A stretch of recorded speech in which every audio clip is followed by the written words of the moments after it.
and why the team marches on, how they march on, how long will they continue this win streak now set at 2 games, that and more coming up. Postgame live, feeling good. That's right. Feeling like a win is much needed after maybe a depressing Saturday with the Buffaloes. The Denver Broncos get it done. Cecil Lammey here to talk about the Denver Broncos and to talk about Bo Nix and company. It didn't look great, but a W is a W. And it didn't look great early. They adjusted in the second half. And take that, Raiders. Can't stand the Raiders.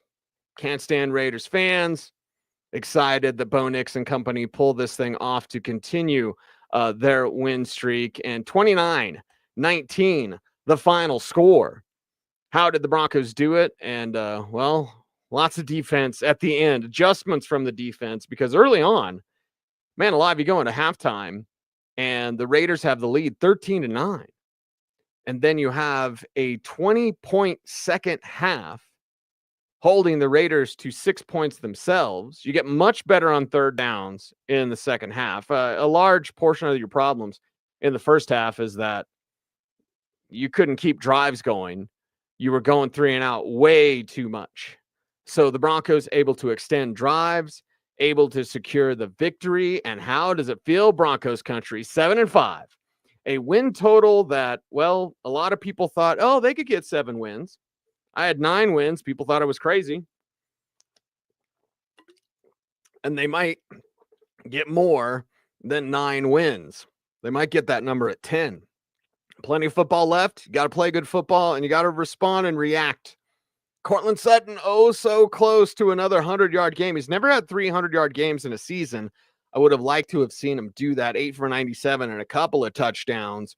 The 2 touchdowns that Bo Nix did throw in this contest, and you love to see it. You love to see it. You don't love to see the Riley Moss thing. Chat room, I'll be keeping up with you a little bit better. I already got 89 comments in the chat room. So I'll do a better job of keeping up with the chat. But someone tell me if anyone has any updates as I was at Dave & Buster's, great place to watch football, for a public appearance and hosting a football watch party, and then headed home to watch the end of the game.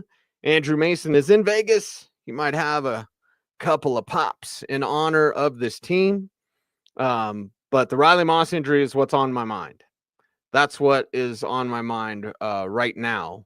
So if the chat room can hit me up, Mike, I know he hurt his knee. Mike was like, Riley hurt his knee. Yeah, I know. I just need to know if anything else has come out of it. I know he was called out of the game. The turf was just kind of awful, I think, out there. So I like this. Miles says, Bo Nix is going to make you a Broncos fan.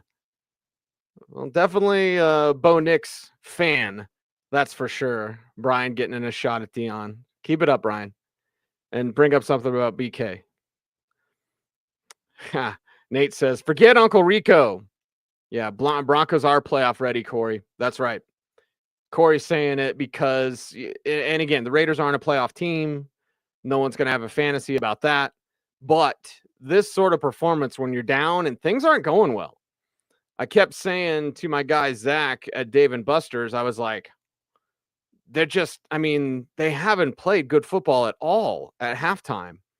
Yet it was only 13-9. And football, it's a funny ball. It bounces differently. But when it's going your way, you better take advantage of it because it's not going your way all the time. And in fact, a large portion of the game, it doesn't go your way. Still being able to pull off this sort of win in this fashion is exactly what you need. As Corey points out, playoff ready. Again, not a playoff team, but you must kind of pull yourself out of the doldrums. If you're down, if you're not playing good, you need to kind of turn things around. You need to adjust. Something that early on in the season, Vance Joseph kind of struggled with a little bit, but then certainly let's just say again, back to the New Orleans game where I think everything kind of turned around for this Broncos team. VJ has done a really good job of being as aggressive as humanly possible and then adjusting, because you got to figure out, did your game plan work? And the answer against the Raiders was no. Now, Brad D says Moss sprained knee. Okay. I'm sure they'll kind of do some more testing. We'll see. Hopefully nothing more than just a knee sprain. Keep him out a few weeks. And Levi Wallace is a good, solid pro. He's not Riley Moss. Riley Moss they have the best cornerback duo in the league. So Riley Moss is, top 12 corner in this league. Pat Surtain's the number 1 corner. Wherever you rank them, they're both in the top 15 if you're pessimistic. Riley Moss is damn good. Levi Wallace isn't that much of a, it's a downgrade, to be sure. I want to be very careful and give Riley Moss his due. So it is a downgrade to go to Levi Wallace, but you're not falling off a cliff. Jaquan McMillan is getting picked on more over the last couple of weeks. Something to keep on keeping on there. Corey says this was Las Vegas' Super Bowl.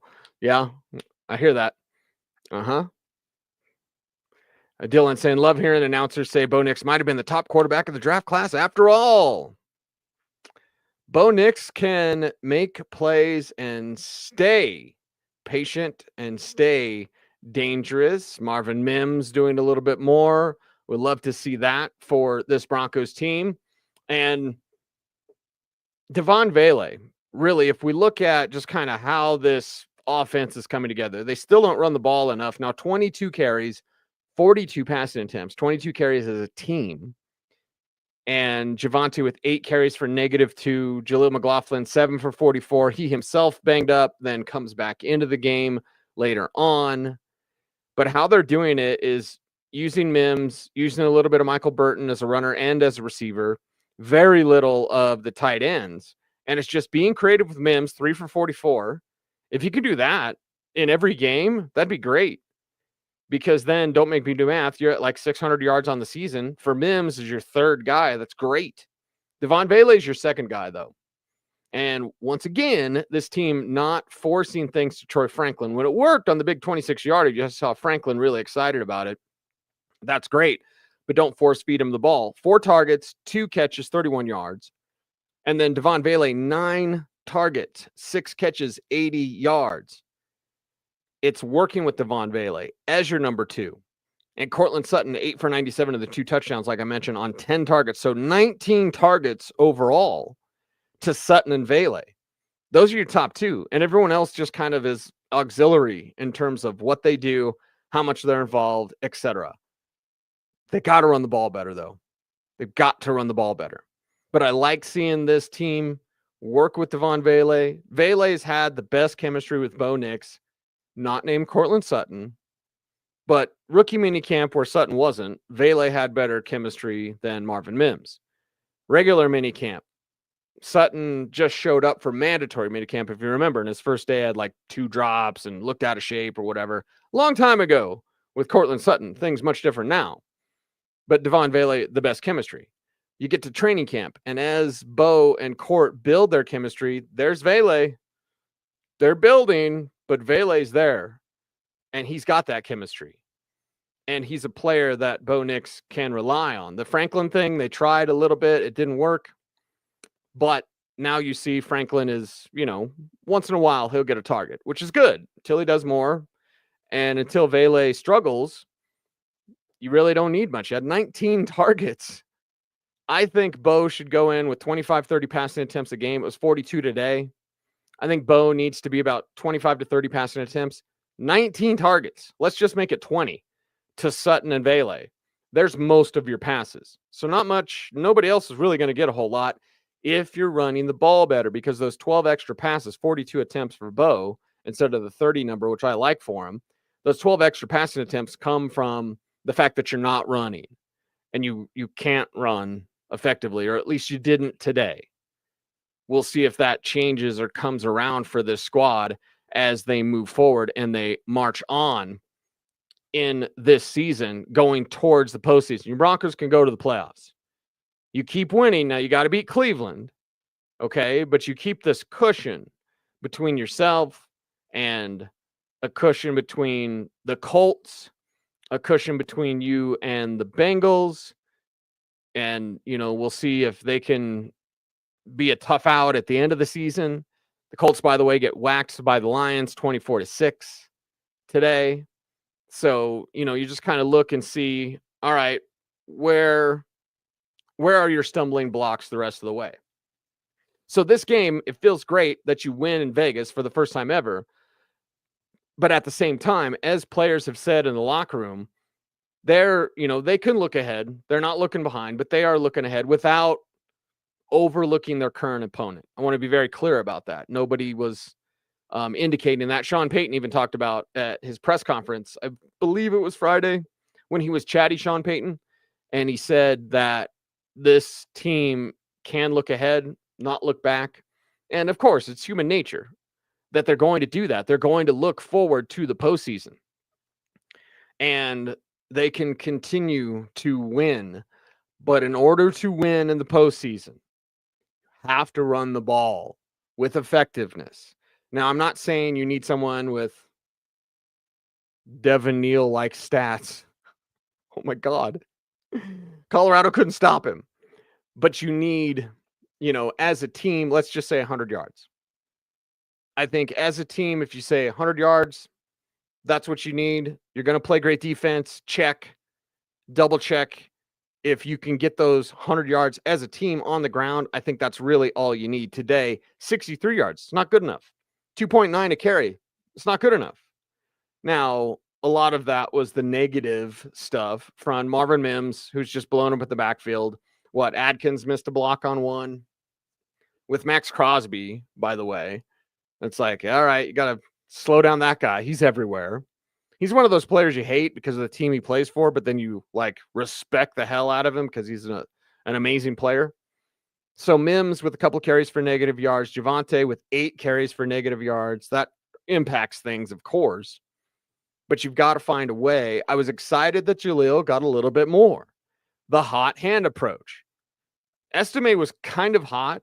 I mean, had a long of 9, 3 carries, 15 yards. That's 5 yards a carry. That's kind of hot. When Javonte wasn't hot, maybe Estime could have been hotter. Do they start that mix differently? Does Estime earn a spot as the starter? And then you can see if he's hot first and then move on to Javonte. Javonte is so trusted in pass protection. Look at the very first play. When they send a blitz and Javonte picks up the blitz so that Bo can make a throw. That's Javonte Williams. I don't think Audric Estime does that right now. So, how do you work with that? We'll just come out running unless field position means you can't, basically. But you got to figure out the backfield somehow, some way. And today it seemed like the hot hand was Jaleel. He was getting going and they got hurt. So I'm just curious, maybe if Jaleel wasn't hurt, would he have gotten more looks and more touches? Instead of finishing with 7 carries for 44 yards, would he have had 14 carries for 90 yards? And if he's doing that, then that's what you need. Just, again, 100 yards as a team. Not going to get crazy. I'd like to. I'm an old school football fan, so I like run of the ball. I like great defensive football. I like run of the ball. So, if you could get someone that was more of a workhorse, bell cow, running back, star running back, that'd be great. You just don't have that. You don't have it with Estime. You don't have it with Javonte. You don't have it with Jaleel because it's a 3-headed hot hand approach. So what do you have? 3 backs that each do things a little bit differently, although Estime and Javonte are similar. And then you just have to run as a team. You have to have a better concentrated effort. It's why anytime coach talks about Garett Bolles or anytime Garett Bolles talks, it's, I got to be a better run blocker. And then coach will say he needs to be a better run blocker. And it's not all on Garett Bolles, but the emphasis there for Bolles, for McGlinchey, for Miners, for Wattenberg, for Powers, all of them up front, you got to be great run blockers because they should be running the ball more and more effectively. I mean, think of that. They have 7 wins. And they're not really yet even a complete team. They have 7 wins, and their second best receiver is a rookie receiver, 7th rounder. Maybe it's his Marcus Colston or whatever, although I don't think Vele is as good as Marcus Colston. Maybe Vele proves me wrong. Great. Be awesome. I think Vele is your kind of Tim Patrick version, and Tim Patrick couldn't stay healthy. Hopefully Vele can stay healthy, and we all root for Timmy Pats and what he does in Detroit there. But this thing is like building, and they have half the pieces. So think about that. They have 7 wins. They seem like they're playoff bound. Their chances are now at a nice 69% of making the playoffs. Would have dropped to like 40%. Had they lost this game, it was at 59%. With the win, it goes up to 69%. I mean, they are moving towards the postseason, outside of an out-and-out collapse. They're moving towards the playoffs, and they don't really have any running back, and they don't really have any receivers not named Courtland, Sutton, and Devon Vele. Vele's in that conversation now. They don't have tight ends. Their offensive line's really good, but also Bo's really good at throwing the ball. Bo's really good at getting rid of the football and making sure that the pass rush doesn't get to him. Bo Nix today sacked 1 time. That's it. 1 time. Facing a team, and by the way, it was Tyree Wilson who got it, and I believe that was his first sack of the season. That's what they said on the broadcast. Max Crosby now, I believe it's 3 games in a row with no sacks. And no sacks today. Did have 3 tackles for a loss and 1 quarterback hit. So when you're facing one of the best and an aggressive defense and a team that absolutely has to win for their coach, they're going to get Mike Vrabel next year. That's what they want to do. I'm sure they will fully interview everyone that they need to. But I would guess Mike Vrabel's going to be their coach. Just like I would guess Ben Johnson's going to be coaching the Jaguars. Getting ahead of myself. But what you need to look at is the fact that you're a playoff team and you're missing pieces. So if you add pieces, what are you then? You're a Super Bowl contender. So when they add pieces this offseason through the draft, probably want to draft the running back, probably want to draft the tight end, probably want to draft the receiver. When they draft these positions, and with premium picks, by the way, slow down when you say that, premium picks, now you're talking about a Super Bowl contender. And again, I'm the guy that picked them at 9 wins, and people thought I was crazy, or a Broncos homer, and they're probably going to win 10. I'm the guy that's saying next year they can be a Super Bowl contender. Because if you follow the Lions' plan, once they got Ben Johnson, so the fit, again, the dirty, filthy word, you had Anthony Lynn as the OC for the Lions with Jared Goff. It was a bad fit. And then you get Ben Johnson, and then you're 9-8. And then the next season after that, the second season with Ben Johnson and Jared Goff together, you went to the NFC Championship game. And had it not been for a couple of Josh Reynolds drops, you would have gone to the Super Bowl. So the Denver Broncos, Russell Wilson, that's their Anthony Lynn. It's bad fit. Get rid of him. Sean Payton and Bo Nix, year 1, 9-8. Okay, 10-7. How about that? Make the playoffs. Losing the wild card, winning the wild card, losing the division round, whatever. Then the next year, you're a Super Bowl contender. So the Broncos are a team that the national commentators have always gotten wrong. And I think, and this is for myself, any advice that I give is usually first for myself, whether I listen to it or not.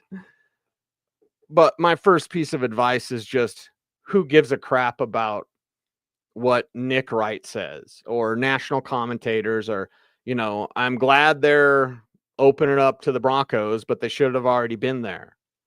And they weren't. John says, too many field goals. Well, you're playing a better team. Field goals are going to get you beat. You play, a Baltimore, a Buffalo, a Kansas City. You got to get those touchdowns. Contain Bowers.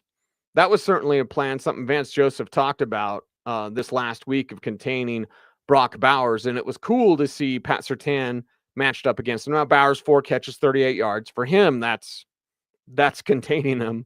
That's bottling him up, because that's a player that is incredibly dangerous. And he's not really a tight end. He's more of a supersized wide receiver. But, 4 for 38, you'll take that. He had 13 for 126 a week ago. 10 for 93 a couple of weeks ago. And the first time out, he had 8 for 97 and a touchdown against you. Of course, that was it PJ Locke that slipped on that play? somebody go back in their memory banks that are a little less hazy than mine. I believe it was PJ Locke that slipped on that play. So, yeah, you contain Brock Bowers, and really they don't have a running game to speak of. Dylan Laube, the rookie running back, he did more damage on special teams. Your special teams is field goal's good. The fake punt, it was like, okay, they got you. I wonder what they saw.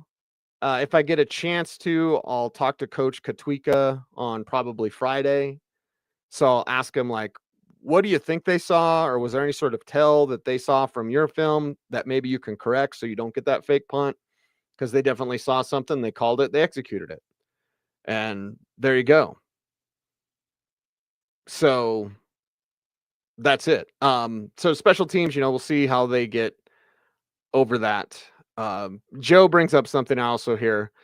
10 wins over crap teams. Crap, whatever. Listen, Joe. First off, what kind of avatar? What's on your avatar? What is that? I don't want to say that's an old Dodge Dart, but anyway. For anyone that's saying, like, well, they haven't played anybody, and the Falcons suck, and the Buccaneers suck, and the Raiders suck, and the Jets suck, and blah, blah, blah. Okay, I mean, you're not lying, but at the same time, what I always say to someone like Joe or anyone that says that, all I say is, well, then just forfeit the game until they play someone. Can they play Cleveland? No, because Cleveland sucks, right? Is that what we're saying? They suck. So can you play Cincinnati? Does it matter? Is Cincinnati going to play? Maybe they're playing crap teams, and you don't play crap teams because, well, they're crap teams.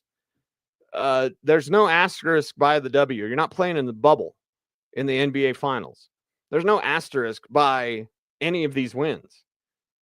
So again, Joe, 1, tell me what that car is. I can't really see the avatar that big. 2, let's stop with this. They've played crap teams. Yeah, and they beat crap teams.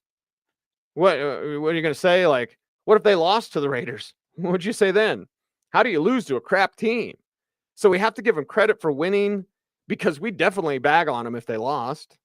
We would totally be like, what are you doing? How are you losing to a team? This team is bad. They're a terrible team. They don't know their quarterback. They don't have anything except for Brock Bowers. Like, had they lost to a crap team, we definitely would have talked about it, but they won. So we're going to give them credit. And you can't just look at the schedule and be like, yeah, well, they're crap. So you know what? Just don't play. Just wait till you play the good teams. So what have they played this season? Steelers would be a good team. Ravens would be a good team. Chiefs would be a good team. Chargers would be a good team. So you have 4 games, right? They're 0-4. Okay? Like, you have to play the games that are on your schedule. Are the Raiders garbage? Yes. Falcons, less so. I like that win. I'm not saying the Falcons are going to the Super Bowl, but again, you can't pick the week that you're playing the teams that you're playing. You just got to set up the schedule and play them. They're in front of you. You got to play them. It's exactly what they did. So there you go. Tanner says, my expectations for Nix are through the roof. They should be. They should be, because of the way he's advanced so much as a rookie. It's outstanding. And it's great to see. It's great to see the connection that him and Sean Payton have. And again, they didn't hit the third downs early. I believe they were 1 of 5 or 1 of 6 at halftime on third downs. And then they got like 4 in a row. And they kept moving the chains. They kept building momentum, building confidence. And so I look at almost every game since the Saints game, yes, including Baltimore, as a well-called game by Sean Payton. This time in the first half, it was curious, not as much window dressing, basically pre-snap motion, not as much of, RPO Bo looks that he's been successful with. So maybe against the Raiders, Sean Payton saw things a little bit differently, but I feel that Sean has done a good job adapting to what Bo likes and then calling a better game because of that. Bo's almost at 300. Yep. And I didn't project him for 300. But if you can push for that number, that's great. I'd still like him to run the ball a little bit. 42 passing attempts for him is a little bit much. I'd rather have that number about 30, 25 to 30, I think would be great. Victory lap haters are quiet. Yep. Bo Nix for the Rookie of the Year award. Let's make it happen, Sir Les. That's for sure. Tom says still having some trouble in the red zone. You want to clean that up for sure. Now, defensively, you kind of shut down. You bend but don't break. You can get a field goal. You're not getting a touchdown. So defensively, yes. Offensively, still trouble in the red zone. You want to pick that up. And you want to make sure that you're better there. Ollie says he wishes they had a tight end.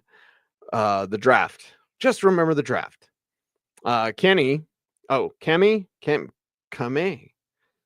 We won. Why is everyone acting like we didn't? Last year, all of us would take this win and be happy. Exactly. I'm not going to nitpick this win. I'm going to tell you what I saw. I'm going to tell you some things that could have been better. First half, especially. I'm going to tell you they could have ran more. But for anyone like complaining with a win, what? Why do you do that? You shouldn't complain with the win. You should enjoy the win. That's what they did. And to do that in the fashion that they did, to have the surge of production in the second half, shows that they adjusted, shows that they're a good team. Maybe right now they're not a great team. When they faced a great team in Baltimore, it didn't look good. But Baltimore, you could say maybe they have some up and downs, and they're not a great team either. Nobody's a great team except for Buffalo or Kansas City or whatever you want to say. That's fine. Detroit would be on that list of great teams. But you're not a bad team, and you're not an average team.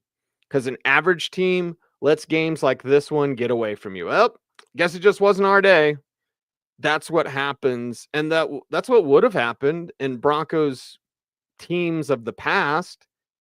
They would get in this sort of fight, and the Raiders would be in a little extra, right? Because they're the Raiders, of course.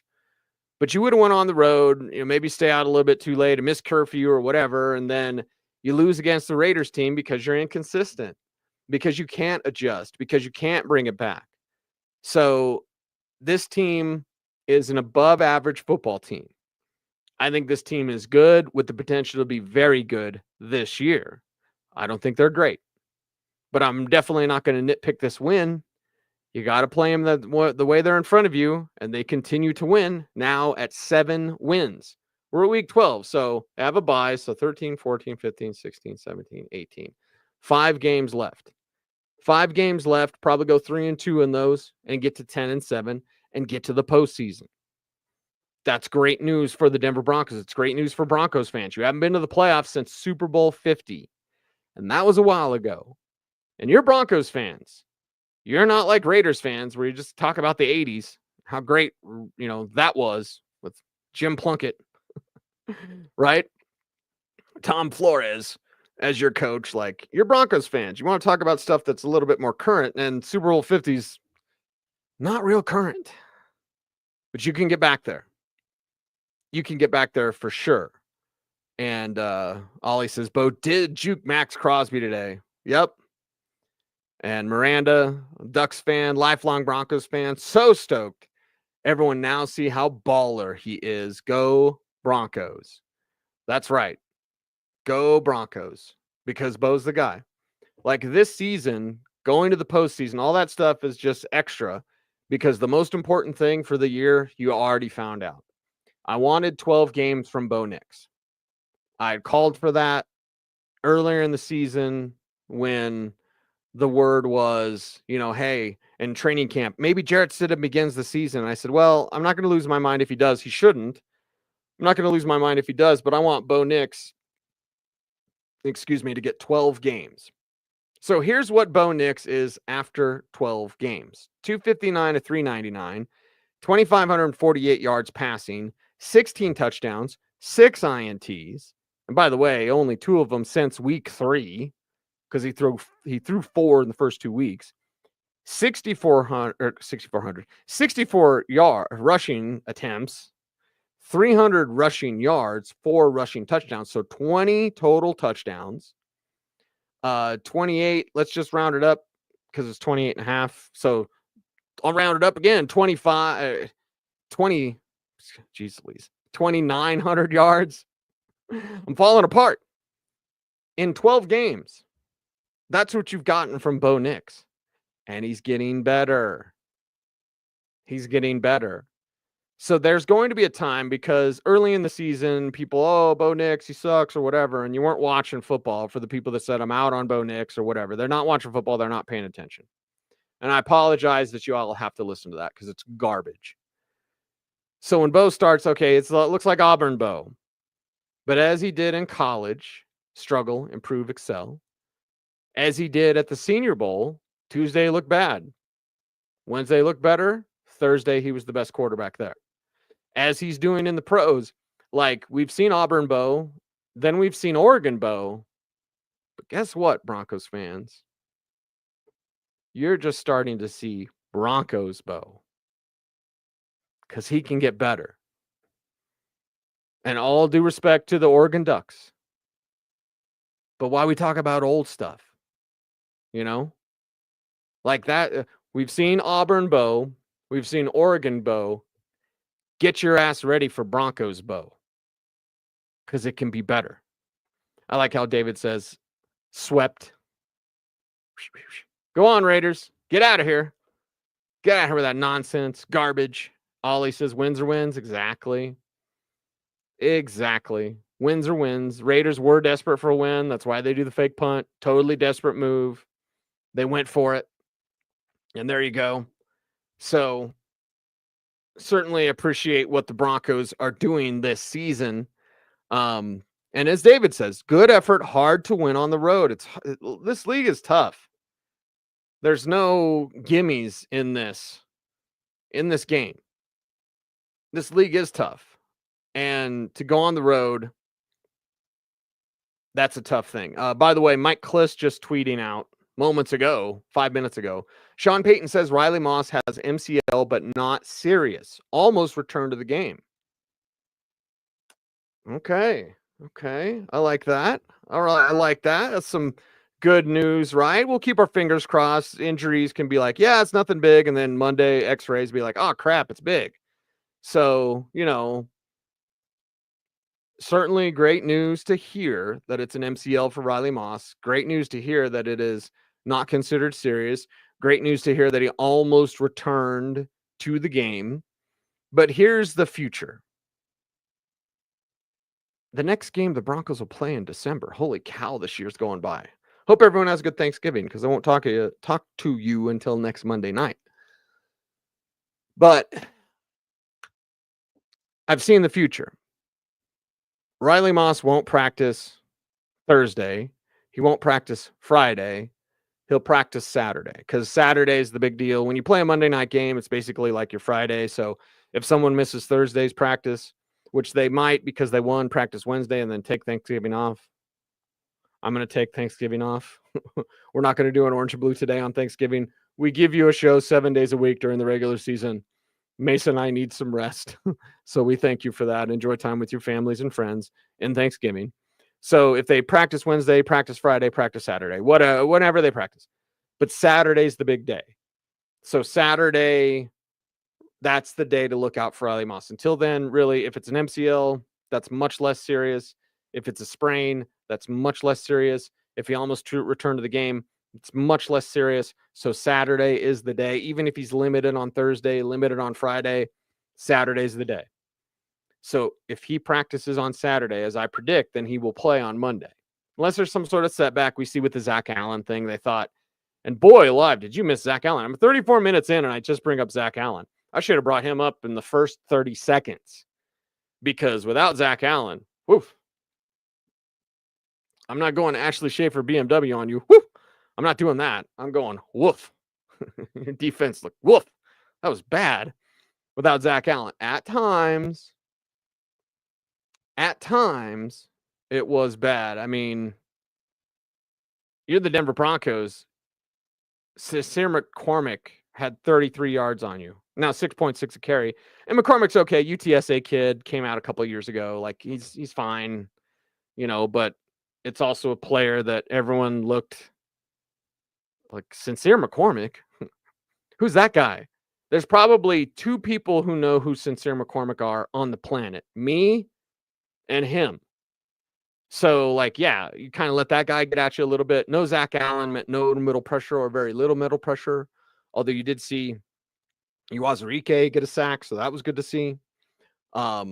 So there's some positivity there, but real good news on Riley Moss. I'm glad that came through. Thank you to Kevin Kistner for texting me and let me know what's up with Riley Moss. So we'll keep the word on that. Tom, that's the word on Riley Moss. As Wes says, you can only play teams on your schedule. Yeah, no one should be doing this.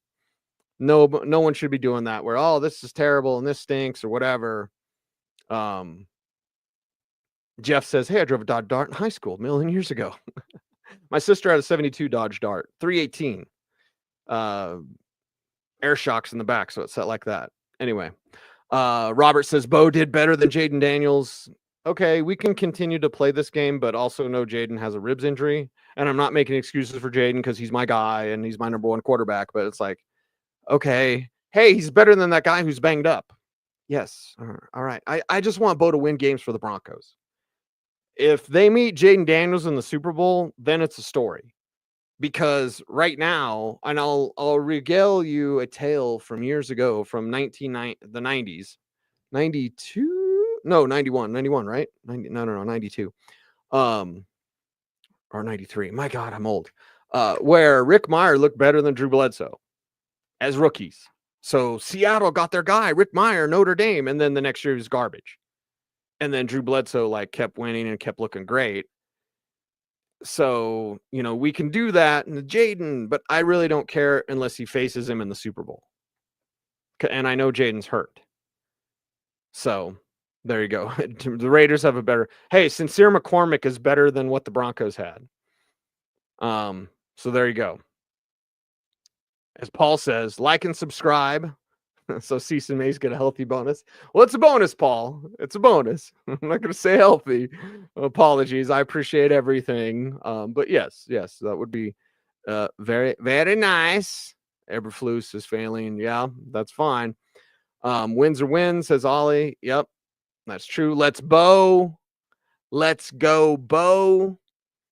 That's for sure. Club dub from Rickus Rick.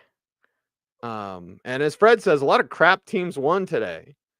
Yeah, and it's any given Sunday. Sundays are crazy. So, and I like the way Mike says, hey, Joe, we were supposed to be a crap team.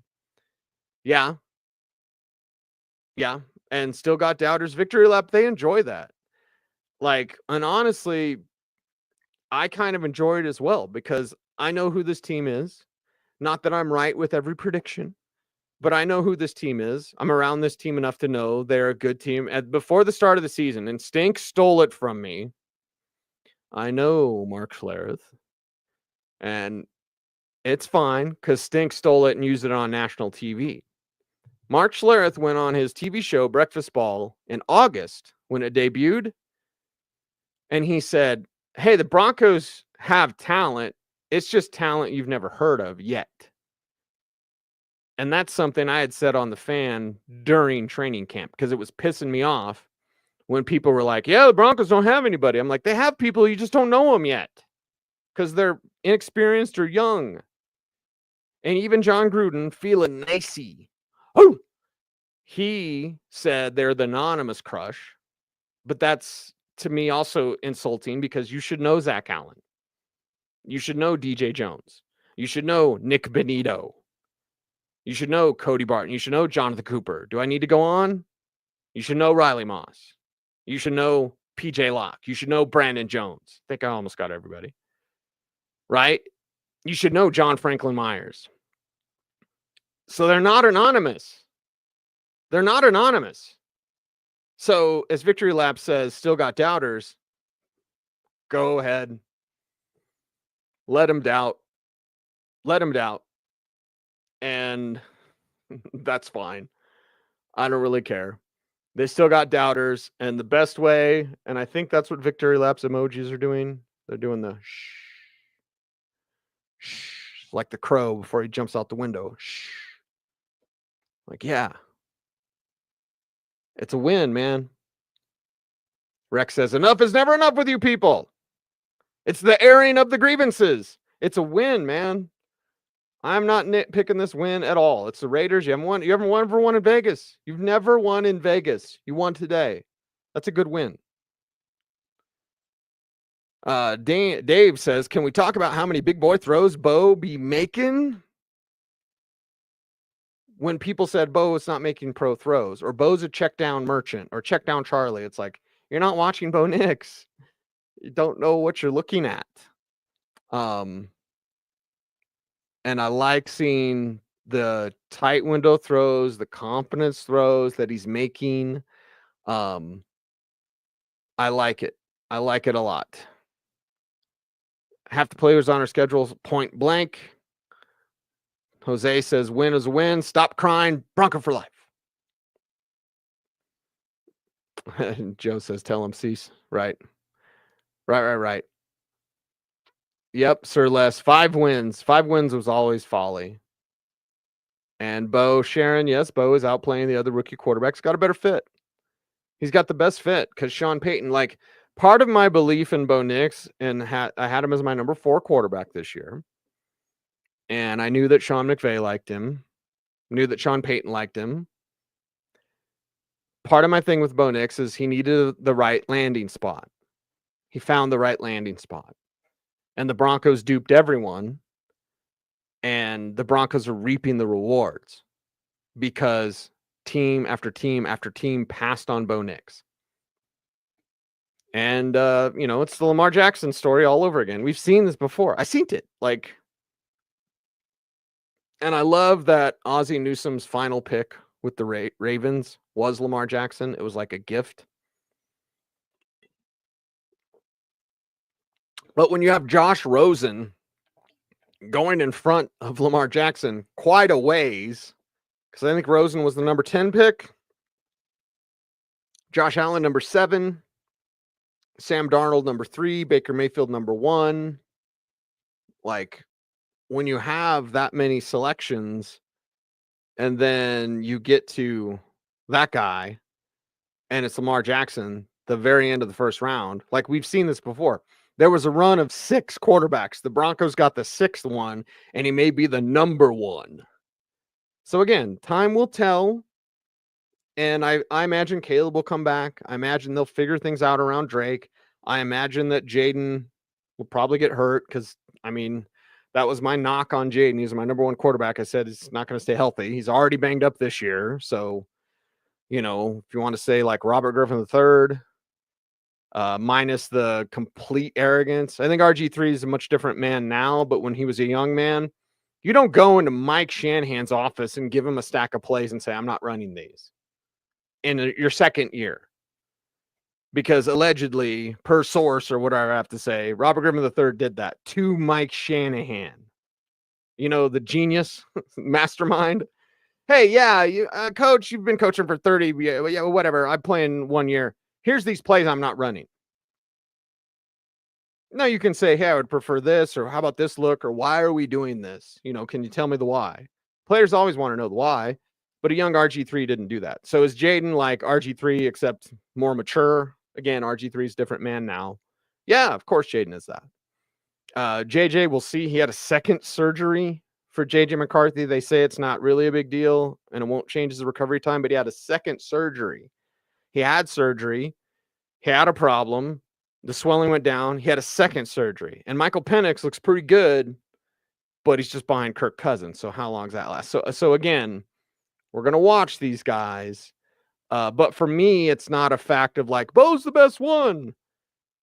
Bo is much better than people thought outside of Denver. And that's what I like. That's what I like. Ollie says, I love that Vele is developing. Vele went from a rookie that didn't know how to run a route to getting off the line of scrimmage cleanly and getting open. So he's learning. As I talk to him about leverage, because Courtland Sutton will put you on a top. If you give him inside leverage, he's going to make you flip your hips and then just go back to the inside anyway. And I've talked to Vele. It was back in August when we really hashed it out. But because Vele doesn't understand leverage as of yet, but he's getting better at understanding what a defender is giving you and why he's giving you that. There's always the why. Remember, it's always in the NFL. It's always about the why. Why does RPO work? Why do levels concepts work? Why do sale concepts work? Like, why?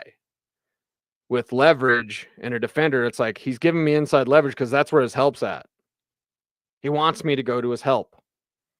I'm going to make him go where he doesn't want to go, and then I'm going to go back to where he thought I was going anyway. That's what Courtland Sutton does. Bailey's getting better at it. Bailey's getting better. Chris says, bad team almost beat the Chiefs. Yeah, Carolina Panthers almost beat the Chiefs. So there you go. And then Rickus Rick, Monday Night Football. The nation gets to see Bo Nix put on a show. Put on a show.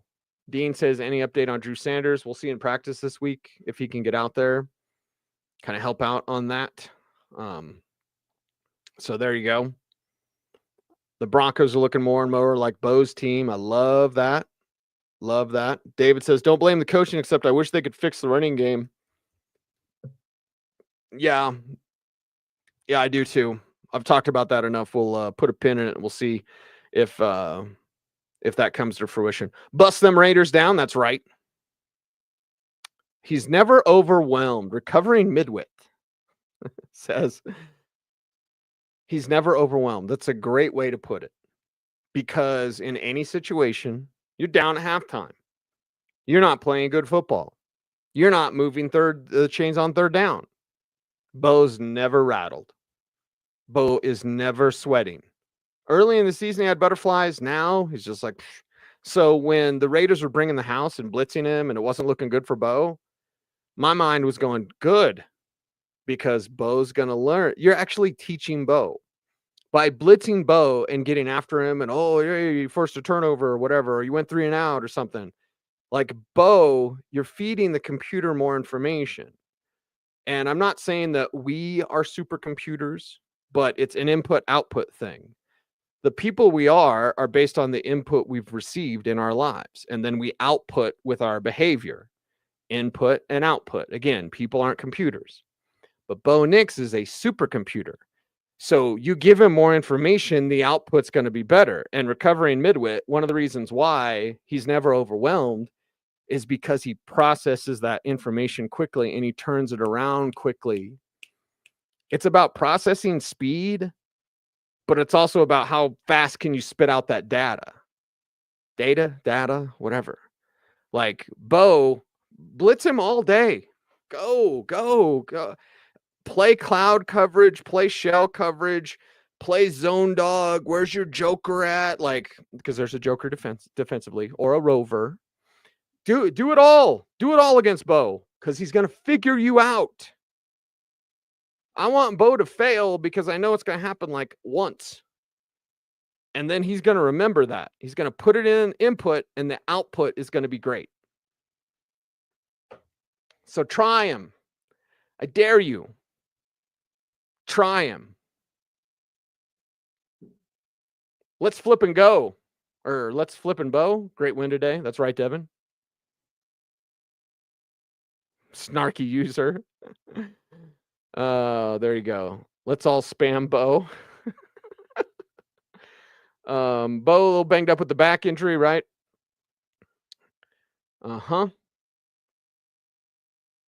Jose says, Bo, I called him in the middle of college when he's playing for Oregon. There you go. And college is completely different from the pros. But one thing that carries over, input, output. Input, output. The processor. Quarterback evaluation, nobody has it down. But the one thing I've learned is I want to know that you're smart and accurate. And more than that, I want to know what you are on third down, in the red zone, and under pressure. Give me those 3 numbers for Bo at Oregon, and they're outstanding. How do I know that? Because Sean Payton told me. That's what they did. How did they find Bo Nix? They took out all the short passes. And the great thing about Exos is you can say, take out all the throws a yard or less. And then just watch him throw downfield and downfield and downfield at Oregon. He threw 189 passes at or behind the line of scrimmage last year. It's a lot. But he also threw it a lot. And when he went downfield, he was striking with distance and great effort. So you love to see that. Yep, D-Rags, got to run the ball effectively. Got to improve for that for the postseason. Bo Nix was bitching at the refs. Mike says adjusted at halftime, came out to win in the second. Bo was throwing some darts. That's fantastic. Love that fire from Nix when old boy got in his face. That's right, Byron. You love that fire, and Sean Payton loves that fire too. Great win, be happy. Good win, that's right. Devin says national media has to admit they're wrong about Bo at some point. Got to eat crow sometimes. You do, although there's a lot of people that just won't, and it sucks. People would rather be wrong in a crowd than be right by themselves. So when fellas like myself and Andrew Mason are saying, I think Bo and Sean that can work out, and people were saying, but Todd McShay and the third round grade and all the crap that you heard, not necessarily on the fan, but you did hear some crap on the radio and other radio stations out there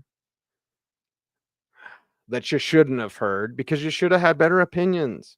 Nobody sent anyone else to the Senior Bowl. And if they did, those guys went to drink beer and play grab ass at the Senior Bowl. I will tell you, because I'm there for, this will be my 19th year in a row. Why do I go? So that I can tell you, I saw Bo Nix struggle and improve excel. Bo Nix Tuesday wasn't good. Bo Nix Wednesday was okay. Bo Nix Thursday looked like Bo, Oregon Bo. So be careful who you listen to. Again, input and output. How many people, and you probably have buddies like that, so make fun of them. Give me their names and I will publicly shame them. Tell me your buddies' names. Because again, input, output. Those guys might have been listening. And hey, I heard Todd McShay had a third round grade on him. Sorry, Hans, wrong guess. I mean, in football and in life, just be careful who you listen to. That's all I'm saying. That's all I'm saying. And as David says, they've got a lot of room for improvement, and they're 7-5. They're 7-5, and they can improve. This team isn't even topped out yet. Like if they were playing balls to the wall, it's like, well, this is the best they can be. And boy, they're getting lucky and they got some bounces and they were 7-5. You'd be like, wow, take it, take it. They're 7-5 and they're playing at about like 70% capacity. And they're 7-5. Honestly, they should be 8-4. Stupid Kansas City game. Ben Q is subscribed. Thank you. Appreciate that. Please subscribe. We need to get to 16,000 subscribers before January 1, before December 31st. Get us there because our YouTube will probably drop off a little bit around Christmas as people enjoy the holidays. I enjoyed trying to speak English in a microphone, but so we need to get there about 400 short, I believe. Let me look at a live number right now. Live 15,476. So we need 624. Wait. God, I'm so bad. Somewhere, Mr. Healy is disappointed in me. 524. We need 524 subscribers in the next month. Help us out. We get a little Christmas bonus if we do that. So thank you, Ben Q, for subscribing. Arachnis says, Cecil, what are your thoughts on Nick Bonitto balling out? I never thought he would be here. Nick Bonitto was a one-dimensional player at Oklahoma. Liked it, liked the pick, applauded the pick. But I was like, yeah, I mean, you bring him in, he rushes the passer, and maybe he's one of those guys you like rotate in or whatever, but he's really got one job, and that's to go at it. And maybe he gets double-digit sacks, but, you don't want him in all 3 downs. Now you want him in on all 3 downs. Players can improve. And when new information arises, you can change your opinion. Not that I changed my opinion. I knew Nick Bonitto could go after the passer. He had multiple moves. He couldn't stack them. He definitely loved the speed. But just a year and a half ago, watching him at mandatory minicamp, not this year, but 2023, he was just getting punked because he just run himself out of the play. So you just run at Bonitto, and he's going to run around you. So there's a huge hole. It was huge hole because Bonitto just run himself out of the play. So just run right at him and you get a gash on the Broncos defense. Now Bonitto's doing the Vaughn thing where he does the dip and rip and trip and then you go down. So it's fantastic how he's really concentrated on that part of his game. And he has tremendous focus and intent to get paid. So congratulations to Nick Bonito, that's for sure. Playoff this year, baby. 69% chance that they go to the postseason. So there you go. Yeah, Alex says under 2 minutes with the lead. Raiders no timeouts. Sean Payton throws the ball. That was curious. Curious, Sean. Just run it. Get down to the 2-minute warning. Run it again. You know, all that. Raiders did want this one, and they didn't get it. That's so awesome. I flip and hate the Raiders. Jarrett talks about the drops from the receivers. Need to clean that up. Bo's 2-0 against the Raiders. That's something to talk about, right? There you go. Anything can happen in the playoffs, as Harry Plopper says. That's right. Monday Night Football in Denver is going to be wild, and I will be there. Won't be wearing my Bo Nix jersey. I got this the first day of rookie minicamp. So for anyone that asks, and they say, I was down with Bo Nix from day one, I say, I got a jersey the first day of rookie minicamp. I went and I watched him, and I went from the practice field to the team store, and I bought it post haste. And the clerk asked me if I knew BK. And I didn't get my employee discount. Not that I work for the team. But I just thought that was funny. But yeah, I saw Bo Nix in the first day he put on a Broncos helmet. And I was like, that's different. And these jerseys, even though it's the printed one, they're nice. Get the real ones if you can. Jerseys are expensive, so I understand if people can't. But these things, this is like $130 for this damn thing. And I'm like, but that's how much I believed in the kid. I put my money down on him. And just in case anyone asks, no, I don't have a Paxton Lynch jersey. No, I don't have a Drew Lock jersey. I did have one that I gave to a buddy of mine. But it's like, okay, Bo Nix was the guy. He was the dude from the first day. He was the dude. And if you didn't see it, and I'm talking about media members in Denver, I'm not talking about the fans. You all saw it in training camp, but you saw it. Bo's the real deal. Bo's the real deal. Jose says, Dolphins are on our tail. Have to win out. Just keep winning. Sir Les, Chargers game is critical. Sure. Keep winning. Beer, pizza, and Broncos on Monday Night Football. There you go.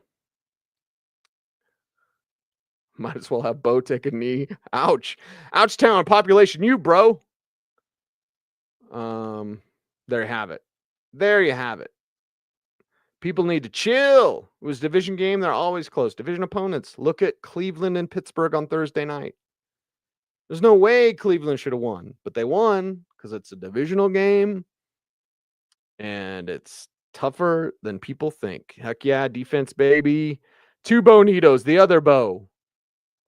Sean was fired up. Now, he did 2 pumps. I was watching him because years ago when Josh McDaniels had this team 6-0, and I went on 9 News with Rod Mackey. Shout out Rod. And I said, they're the best team in the league. And then they lost like 5 straight or whatever. It was because McDaniels beat the Patriots and they went 1, 2, 3, 4, 5, 6 fist pumps. So I saw Sean fired up winning in Vegas and he goes 1. And I was like, okay, Sean, that's enough. And then he goes 2. And I'm like, okay, Sean, that's enough. And then he stopped. So I was like, only 2 pumps. That's fine. 2 pump rule. 1, we got him, done. It's the Raiders, man. You're not going to 6 pump this team. 2 pumps, Sean. Roger's saying 12. Say it, Roger. Say it with your chest. I love it, man. I love it, love it, love it. So there you go. Bo got fired up, Devin. Yep. Flame in his eyes. Passion, pure passion. I saw it the day of the Tuesday of the Senior Bowl when I talked to him at Media Day, and I was like, how do you feel under center? 100%. Next. And I was like, all right. But I like that. Bo was a jerk to me the first time I ever talked to him because I asked him a question that he didn't like. And I like that. I ain't mad at you, Bo. Saw Bo in the hallway the other way, dabbed him up. Like, what's up, man? Like, yeah, that's how it happens. He's got fire. And Sean Payton likes fire. It's about time. A bow out time, Carrie. Carrie's my sister. So please, chat room, don't hit on my sister as I'm doing a show. Sorry, Carrie. But it is a bow out time. The Broncos swept the Raiders. That's right. Biggest Bronco fan I know right there. Right there. Ask her about the drive and how she was crying like an old sick cow when Elway had the ball on the 2. Anyway, love you, sis, and need to see you sometime soon. So please, let's make that happen. All right, everyone, wrapping up towards the end of the program, and just appreciate everyone out there. I get an A.T. Perry question every day. Dondada.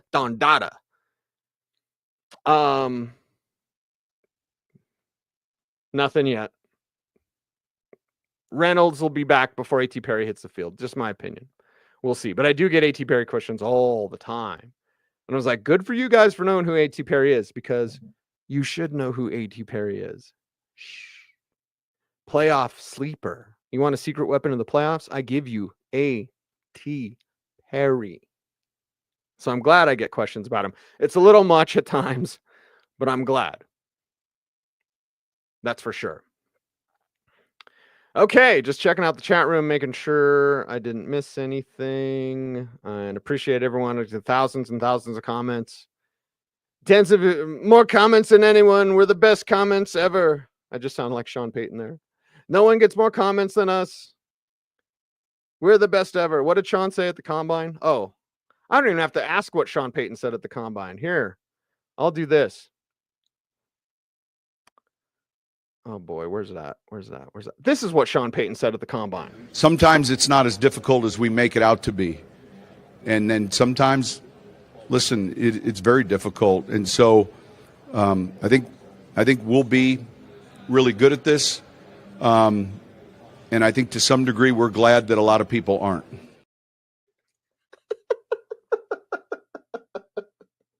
That is so good. That is so good. I will eat it up. Sean Payton. More, please. More. Let the boy watch. He's got much learn from his father, like I learned from my father. Show's getting off the rails. That's right. Sean Payton. Oh my God, here he goes with Ashley Schaefer BMW again. Woo! I feel it down in my plums with a light bluish hue. Go watch Eastbound and Down, except for the last season. Last season, terrible. Anyway, all righty then. Feels good, right? Good. Feels good, Broncos country. Buffaloes. It was bad. Talk about it all. Dover and Cecil, 10 a.m. Tomorrow. Pretty sure I have to work tomorrow. 10 a.m. to 2 p.m. The best sports talk show in Denver. Dover and Cecil. I'm calling it. Yeah. I'm arrogant like Sean Payton. Good thing we're good at it, and others aren't as good, except for all of us on the fan. We're all awesome. But us, Dover and Cecil, we're bringing you the best. So listen, 104 through the fan. Orange and Blue today. Speaking of the best Broncos show that there is out there. A 7-day-a-week show, except for Thanksgiving. We need a day off, please. Please, for the love of God. The best Broncos show on the planet in existence. Andrew Mason. The top of the top. And some slappy named Cecil bring you Orange and Blue today. And we ask you, as someone who kind of runs Denver sports, I do a lot on the YouTube channel, on the Twitter. On YouTube, I'm in charge of a lot of stuff behind the scenes with YouTube. Or at least I take charge with it because I love YouTube and all I watch is football on YouTube. I really don't watch anything except for Eastbound and Down because Ashley Schaefer BMW is awesome and funny. So we will let the boy watch. But because I'm in charge of the YouTube channel and it was my big mouth that said 16,000 at the end of the year, we need to get 16,000. We're about 500 short of that. We have a month to go. About 50% of you that watch do not subscribe. So please, if you've made it this far, please watch, like, comment, share, subscribe, hit the notification bell so that you never miss a vid. and we appreciate you. We appreciate the Denver Broncos. It's over. That's right. Bo Nix is the guy. It's over. Bo Nix. Yes. Yes. Bo Nix, the man. No need to do math. I'm going to go through all the gifts. Bo Nix, I don't know. First 2 weeks? Well, maybe. I don't know. Baltimore game. Kansas City game? There you go. Thank you all for watching. I leave you with Mike Patton saying, Las Vegas Raiders, you suck. Stay frosty, baby.